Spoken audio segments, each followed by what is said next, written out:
নগাঁৱৰ বহমপুৰত বিজেপিৰ গুণ্ডাৰাজ পঞ্চায়ত নিৰ্বাচনৰ পূৰ্বে এই অভিযোগ কংগ্ৰেছৰ নিৰ্বাচনৰ প্ৰতিদ্বন্দ্বিতাত বাধা কংগ্ৰেছৰ প্ৰাৰ্থীক নগাঁৱৰ বহমপুৰত বিজেপি দলৰ গুণ্ডাৰাজৰ অভিযোগ কংগ্ৰেছৰ পঞ্চায়ত নিৰ্বাচনত প্ৰশাসন যন্ত্ৰ ব্যৱহাৰ কৰাৰ অভিযোগ ভয় ভাবুকিৰে কংগ্ৰেছৰ দলৰ প্ৰাৰ্থীক নিৰ্বাচনত প্ৰতিদ্বন্দ্বিতা কৰাত বাধা প্ৰদান কৰিছে নিশা ২ নং কঠিয়াতলী জিলা পৰিষদৰ কংগ্ৰেছ দলৰ প্ৰাৰ্থী বৰ্ণালী দেৱীক আটক কৰিলে আৰক্ষীয়ে বিজেপি কৰ্মীৰ ভাবুকিত এজন আত্মীয়ৰ ঘৰত আশ্ৰয় লৈ থাকোঁতে আৰক্ষীয়ে চলচলিৰ পৰা বৰ্ণালী দেৱীক আটক কৰে বহমপুৰ সমষ্টিত কংগ্ৰেছ দলৰ প্ৰাৰ্থীসকলৰ নিৰাপত্তাহীনতাত ভোগাৰ অভিযোগ উঠিছে নিশা বহমপুৰ ব্লক কংগ্ৰেছৰ সভাপতি ৰঞ্জিত বৰাৰ গৃহত আৰক্ষীৰ এই অভিযান বিষয়টো মানে পঞ্চায়ত নিৰ্বাচনৰ ঘোষণা হোৱাৰ পিছৰ পৰা গোটেই বহমপুৰ সমষ্টিতে এক অৰাজকতাৰ পৰিৱেশ সৃষ্টি কৰিছে বিজেপি দলটোৱে কেনেকুৱা ধৰণৰ ৰাজক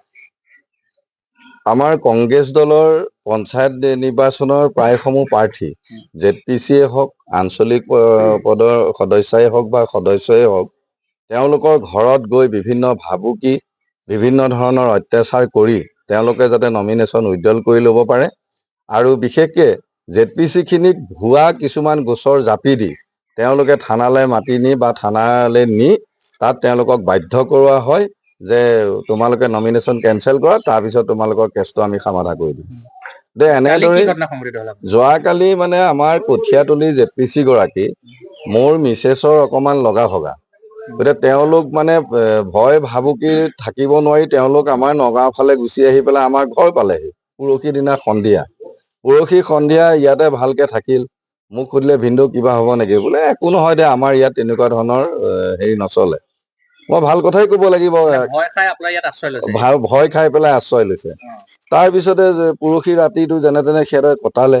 কালি ৰাতি আমি বিভিন্ন কামত ব্যস্ত যিহেতুকে নিৰ্বাচন এটা আহিছে আলোচনা কৰি আছো ৰাতি ১:৩০মান বজাত বহুত গাড়ী তাৰপিছতে ইফালৰ পৰা জঁপিয়াইছে সিফালৰ পৰা জঁপিয়াইছে দেখিছো দেখোন আমি চিচি কেমেৰাত চাইছো চব পুলিচ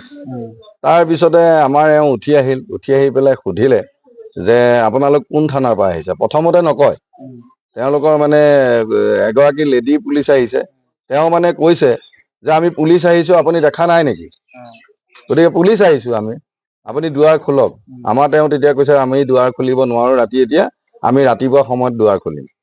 কৈছে নহয় আপুনি দুৱাৰ খোলক এনেকে খটবাট কৰি থকাৰ পিছত বহু সময়ৰ পিছত তেওঁলোকে মানে চকী লৈ বহিবলৈ ল'লে চকী লৈ বহিলে ৪টামান বজাত আমাৰ গাঁওবুঢ়া আহিলে যিহেতুকে গাঁওবুঢ়া আহিল আমি অলপ সাহস পালো তেতিয়া আমি দুৱাৰ খুলি দিলো দুৱাৰ খুলি মই নিজে সুধিছো যে এতিয়া কওকচোন বাৰু মইতো দুৱাৰ খুলি দিলো যে মোৰ তাত আসামী আছে বুলি কৈছে আসামী গৰাকীৰ নাম কি তেতিয়া কৈছে বৰ্ণালী দেৱী যে আসামী বুলি যে আপুনি অভিহিত কৰিছে বা ক'ব বিচাৰিছে যে আসামীজন সজাবলৈ গোচৰ এটা দিব লাগিব গোচৰীয় পক্ষ কোন তেতিয়া কৈছে কৰিমউদ্দিন গতিকে এতিয়া কৰিমউদ্দিন কোন হয় বা কি কেছ দিছে আমাক নজনোৱাৰ ফলত মই আকৌ ৰিপিট কৰি সুধিলো যে কৰিমউদ্দিন চেলিমউদ্দিন এইবিলাক মানুহে আমাৰ হিন্দু বোৱাৰী বা হিন্দু সদস্যবিলাকক কেছ দি আছে আপোনালোকে থানা পুলিচে কি কৰি আছে কথাটোবিলাক অকণমান ভাবক চাওক সমাজখনৰ গতিবিধিবিলাক ক'লেই নি আছে গৈ আছে গতিকে তেওঁলোকে ক'লে আমি এইটো উপায় নাই ওপৰৰ কথা গতিকে আমি মানিবই লাগিব গতিকে বৰ্ণালী দেৱীৰ ওপৰত কৰিমউদ্দিনে কেছ দিছে এইটো থানাত গৈহে চেটেল হ'ব বৰ্ণালী দেৱী আপোনালোকৰ কংগ্ৰেছ কেণ্ডিডেট নে আমাৰ কঠিয়াতলী জেডপিচিৰ তেওঁ প্ৰাৰ্থী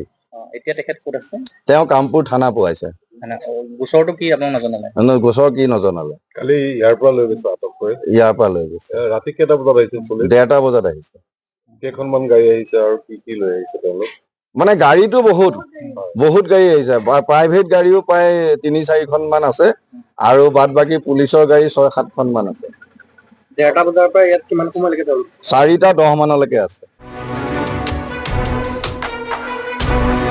ব্যুৰো ৰিপৰ্ট এনি ভাৰত 24